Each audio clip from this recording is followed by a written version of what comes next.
හරි guys අද repair එකට ඇවිල්ලා තිනවා MSI B450 gaming plus motherboard එකක්. මේ motherboard එකේ customer processor එක අනිත් පැත්තට ගහලා ඒ කියන්නේ processor එක සාමාන්‍යයෙන් AMD processor එකක් අනිත් පැත්ත ගහන්න බෑ. ඒ කියන්නේ මෙයා තද කරලම ගහලා මේ motherboard එකට. ඒ හින්දා තමයි මේ case එක වෙලා තියෙන්නේ. හරිද? සාමාන්‍යයෙන් මට ගොඩක් එනවා මේ ෆෝල්ට් එකට. ඒ කියන්නේ මේ වගේ AMD processors අනිත් පැත්ත ගහගෙන එනවා. ඒ කියන්නේ සාමාන්‍යයෙන් processor එකක් දානකොට මේකේ නිකන් processor එක තිබ්බයින් පස්සේ අදාළ විදියට ගානට මේකේ ඇතුළට බහිනවා. බැස්සයින් පස්සේ තමයි මේක ලොක් කරගන්න තියෙන්නේ. මේක ඔබන්න, උස්සන්න, තද කරන්න, ඒ මොනවාක්වත් කරන්න දෙයක් නැහැ. ලස්සනට මේකේ වැඩේ වෙනවා. මේ කොහොමද මේක තද කරලා ගහලා දැන් බෝඩ් එක ගිහිලා තියෙන්නේ. ඔයගොල්ලන්ට මේක ෆිසිකල් ඩැමේජ්ම තියෙනවා. මේ මෙතන ගත්තොත් එහෙම ඔයගොල්ලන්ට පේනවද දන්නේ නැහැ.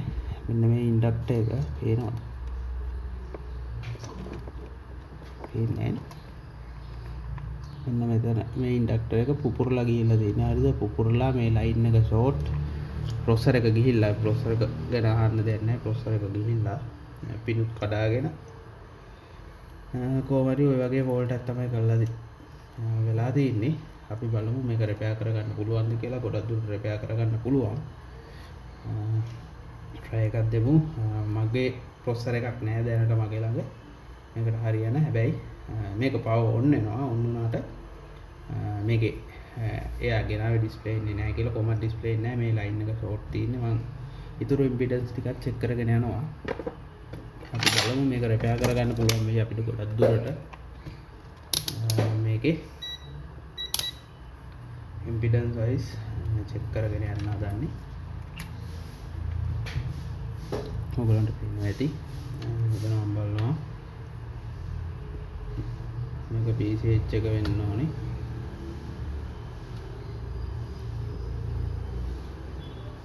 PCH එකේ low impedance තමයි ගොඩක් දුරට පෙන්නන්නේ. ඒක ප්‍රශ්නයක් නෑ දැනට. ඊට පස්සේ මේක පවර් ඔන් වෙනවා. ඒ කියන්නේ බෝඩ් එක ට්‍රිගර් වෙනවා. ඊට පස්සේ මෙන්න මෙතන VPP voltage එක ඒකත් ප්‍රශ්නයක් නෑ. ඔයගොල්ලන්ට මල්ටිමීටරේ පේනවා ඇති. මේක VTT හරි RAM 2.5 වගේ voltage එකක්. මගේ ළඟ diagram එක දැනට නැහැ. ඊට පස්සේ අපි DDR voltage එක බලමු. DDR voltage එක හැදෙන coil එකේ impedance එක RC ගානක් තියෙනවා. ඒකත් ප්‍රශ්නයක් නැහැ. ඊට පස්සේ මෙතන 5 volt එකක් හැදෙනවා. මේ 5 volt එකේ impedance එන coil එක ඒකත් ප්‍රශ්නයක් නැහැ. VRM section එක පොඩ්ඩක් check කරගන්න තියෙන්නේ. අනිත් පැත්තෙන් තමයි check කරගන්න තියෙන්නේ. coil ටික කොහොම ඉන්නේ අනිත් පැත්තට. හරිද?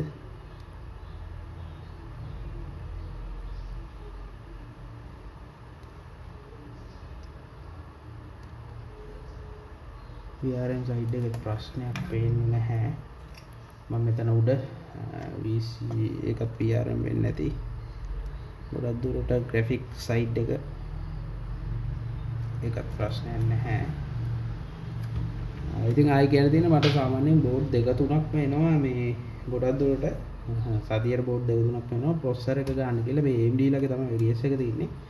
අනිත් පැත්තට ප්‍රොසෙසර් එක ගහලා ඒ කියන්නේ සාමාන්‍යයෙන් ප්‍රොසෙසර් එක වැටෙනවා නම් මෙහෙම සාමාන්‍යයෙන් මේ නොච් එක ඇරලා ප්‍රොසෙසර් එක තිබ්බාම ගාන්න මේ හිල් ටිකට ඇතුළට වැටුණාන් පස්සේ තමයි ලොක් කරගන්න ඕනේ. මේක තද කරන්න ඔබන්න කරන්න දෙයක් නැහැ. ඒ කියන්නේ ඔබන්න වෙනවා නම් එක්ක ප්‍රොසෙසර් එකේ පින් ඩැමේජ් වෙලා එහෙම නැත්නම් ගොඩක් දුර ප්‍රොසෙසර් එකේ පින් ඩැමේජ් වෙලා තියෙන. එහෙම නැත්නම් මෙන්න මේ පින් නැසේ මොනවා හරි හිර වෙලා. ඒ වගේ දෙයකට තමයි නැතුව ඒක තද කරලා ගහන්නේ. ඒ මොනවාක්වත් කරන්න යන්න එපා. ප්‍රොසෙසර් එක ඩැමේජ් වෙනවා. දැන් මේකේ තද කරලා ගහලා ලොකුත් කරලා බෝඩ් එක ඔන් කරලා. හරිද? ඊට පස්සේ මම බලනවා මෙතන impedance එක මෙන්න මේකේ ඔයගොල්ලන්ට බලා ගන්න පුළුවන්. ඒකේ ගොඩාම ෂෝට් පේනවනේ. 0.5යි. ඊට පස්සේ මෙතන 12 volt එක වැඩ කරන්නේත් නැහැ.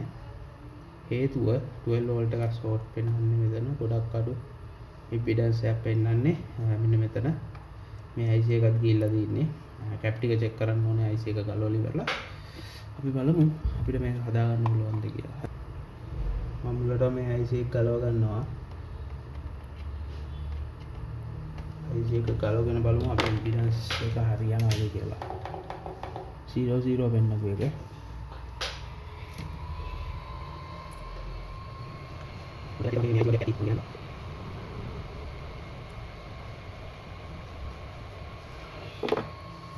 හරි ඔන්නයි ජෙක් ගලව ගත්තා.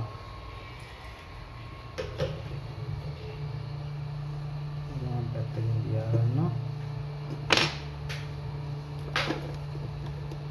ඊට පස්සේ අපි ආයි ඉම්පිඩන්ස් ටික චෙක් කරගමු.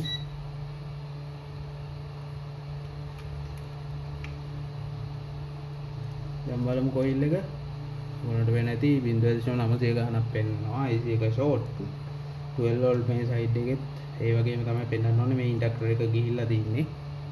මෙන්න මේ ඉන්ඩක්ටර් එක ඕගොල්ලන්ට මම කලින් පෙන්නුවා. ඉන්ඩක්ටර් එක මාරු කරගන්න ඕනේ. වෙන 12 වෝල්ට් ෂෝට් එකක් පෙන්වන්නේ නැහැ. අපි මේකේ IC එක මාරු කරගෙන අපි බලමු බෝඩ් එක ඔන් කරගන්න. මේ ඔයගොල්ලන්ට පේන ඇති මේකත් ලූස් මෙයා ගහපු විදිහට ලූස් එකකට දෙන්නේ හරි සොකට් එක. IC එක මතක හැටියට තිබ්බා මගේ ළඟ.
ඊට පස්සේ අපි මේකට කොයිල් එකක් පාස් කරමු. කොයිල් එක ගිහිල්ලා තින්නේ ඉන්ඩක්ටර් එක පිච්චිලා තින්නේ. ඉන්ඩක්ටර් එකකුත් මාරු කරගන්න. ඉන්ඩක්ටර්ස් බෝඩ් එකකින්වත් ගලව ගන්න වෙනවා. අපි ඉන්ඩක්ටර් එක රීප්ලේස් කරගමු. ඉන්ඩක්ටර් එක නම් කැඩිලා තින්නේ. ඒක පොඩි ෂෝට් එකක් නෙමෙයි කියලා දෙන සාමාන්‍ය මේ වගේ එකක් යන්නේ නැහැ ලේසියකට. බරපතල ෂෝට් එකක් වෙලා කියලා දෙන්නේ.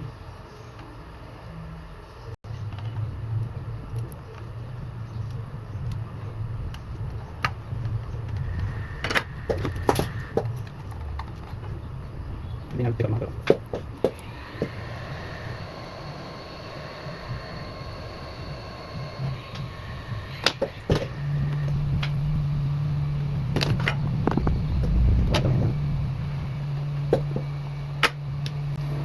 Hari අපි දැන් පොඩ්ඩක් මේක ක්ලීන් පාරක් දාගෙන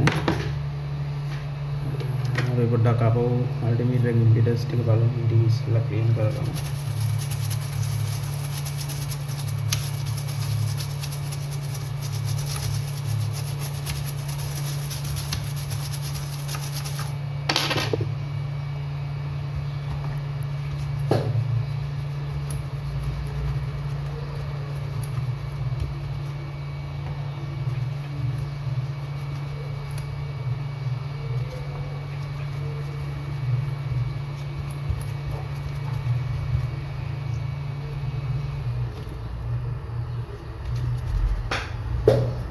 හරි අපි දැන් මේකේ ඉම්පිඩන්ස් එක පොඩ්ඩක් බලමු. කලින් වගේමද ඉම්පිඩන්ස් කොහොමද කියලා. හරිද?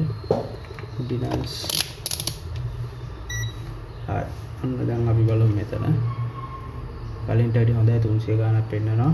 12 වෝල්ට් එක 400 ගානයි මේ පැත්ත. 400 ගානයි ඉන්ඩක්ටරේ වැඩද කියලා බලමු.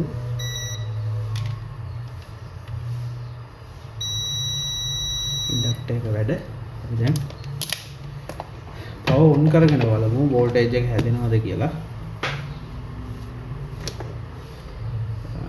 අනිත් අනිත් එක මට මෙන්න මේ කොයිල් එකෙත් පොඩ්ඩක් පාස ගන්නවා. ඒක පොඩ්ඩක් නිකන් ලූස් වගේ මේ කොයිල් එක. හරිද? ඒකින්ද මම මේ කොයිල් එක පොඩ්ඩක් ඊයන් පොඩ්ඩක් තියා ගන්නවා. මේ කොයිල් එකත් පොඩ්ඩක් ලූස් ගතියට තියෙන ඉන්න මම ඒක ටක් කරලා තියාගෙන ඉන්නම්. guys අපි දැන් පොඩ්ඩක් මේකට පවර් එක දීලා බලමු වෝල්ටේජ් ටික හැදෙනවද කියලා. මේ කොයිල් එකේ 0.9 වෝල්ටේජ් එකක් හැදෙන්න ඕනේ. ප්‍රොසෙසර් එක නැතුවත් ඒ වෝල්ටේජ් එක හැදෙනවා. බලමු. පවර් ඔන් කරගෙන බලමු.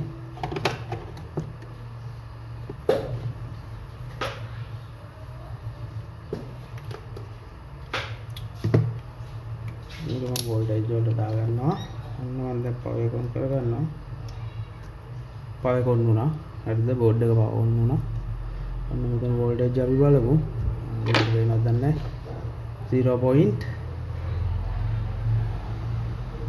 0.9 ඔයගොල්ලන්ට පේනවා 0.9 වෝල්ටේජ් එකක් හැදෙනවා. ඒ කියන්නේ එතන කොයිල් එකේ ප්‍රශ්නේ හරි IC එක රත් වෙන්නේ මොනවත් නැහැ. එතන බලන්න CPU LED එක විතරයි. CPU එක ගහලා නැහැ. හරි ඔන්න 0.9 වෝල්ටේජ් එක හැදෙනවා. යා පැත්තෙත් 0.9 තියෙනවා. හරි අපි දැන් මෙතන ප්‍රොසෙසර් එකක් බලමු. ප්‍රොසෙසර් එක දාලා වැඩේ කොට දාගන්න පුළුවන් කියලා. ඉතින් අපි බලමු.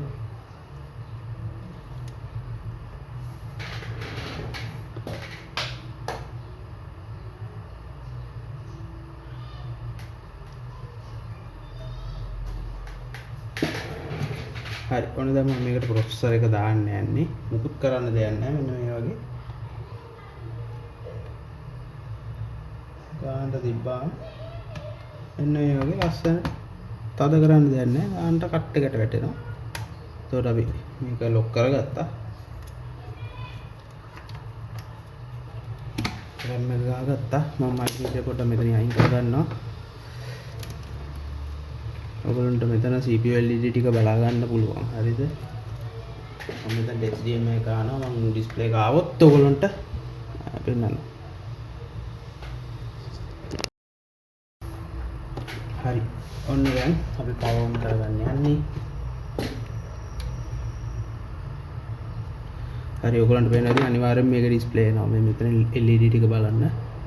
මේක දෙතුන් පාරක් BIOS reset වෙච්ච හින්දා මේක අනිවාර්යෙන් දෙතුන් පාරක් CPU LED එකට ගිහිල්ලා තමයි එන්නේ. මම මෙතනින් පොඩ්ඩක් උඩින් ෆෑන් එකක් තියාගන්නම්. හරිද? මේක ලොවෙත් එන්න ඕන ඩිස්ප්ලේ.